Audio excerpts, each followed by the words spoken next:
by Rip Van Winkle-like, and you occasionally awaken with a growing uneasiness and a sense of being unrecognizable even to yourself.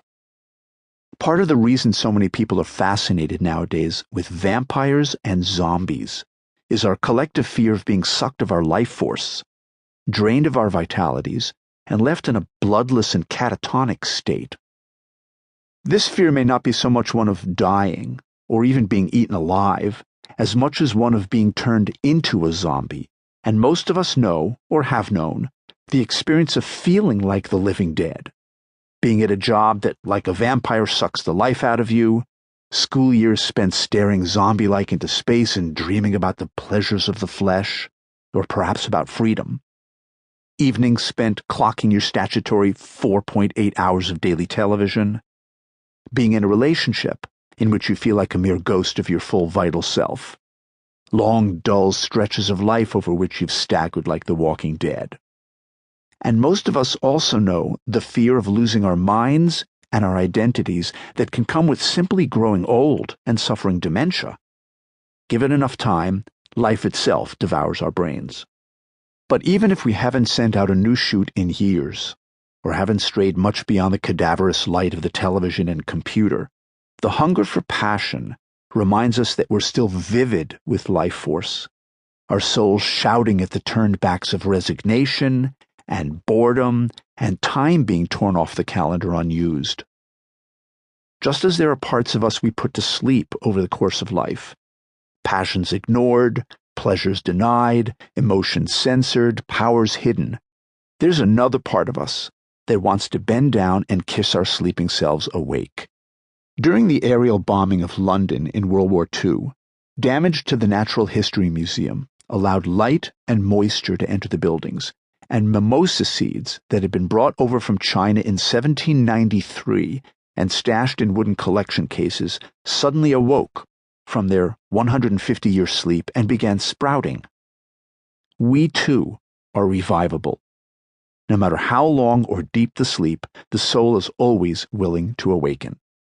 Granted, the work of coming to is formidable, whether individually or collectively. A lot of people feel deeply disengaged from life, from themselves, and from a sense of purpose or passion.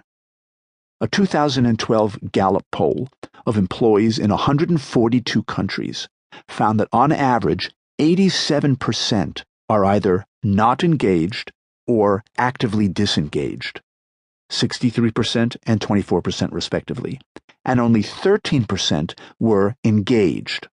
In the United States alone, this adds up to roughly $550 billion a year in lost productivity.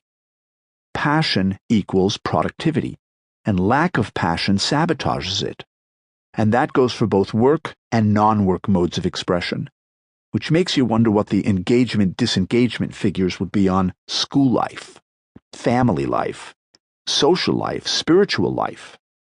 While complying can be an effective strategy for physical survival, says Daniel Pink in Drive, it's a lousy one for personal fulfillment. Not engaged means you're checked out, but actively disengaged means you're busy acting out your unhappiness and dispiritedness, spreading the virus among your colleagues, family, and friends, to say nothing of the body politic of which you're a cell. What it means, as one business columnist puts it, is that if you're part of a rowing team out on a river, one of the team members is rowing his or her heart out, 5 are just taking in the scenery, and 2 are actively trying to sink the boat. But while dispassion is contagious, passion is equally catching. Some years ago, I was invited to facilitate one of my Callings workshops, based on my last book, Callings, for the environmental organization Earth Stewards Network. As I was unpacking my car in the parking lot before the workshop began, a man pulled in, parked his car, got out, and motioned me over. He told me that he'd taken one of my workshops a year before and wanted to share with me the passion that had emerged for him as a result. "I'm going to start my car," he said, "and I want you to bend down and smell the exhaust." This was certainly among the stranger requests I've had in my time, but the exhaust that came out of the back of that fellow's car smelled exactly